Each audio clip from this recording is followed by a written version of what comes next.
पिछले साल दिसंबर में यूं ही खून सी शामें थी। जर्द जर्द सब मंजर थे और जू धुंध के पहरे थे। याद है तुमको कुछ दिन तुम भी मेरे घर में ठहरे थे।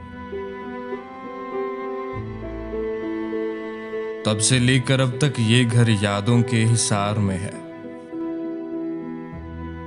मेरे घर की हर शय अब तक चाहत के खुमार में है।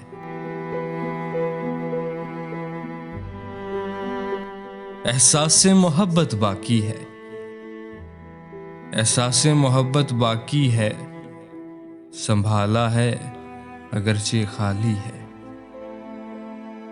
क्योंकि तेरे हाथ की खुशबू अब तक काफी के उस जार में है।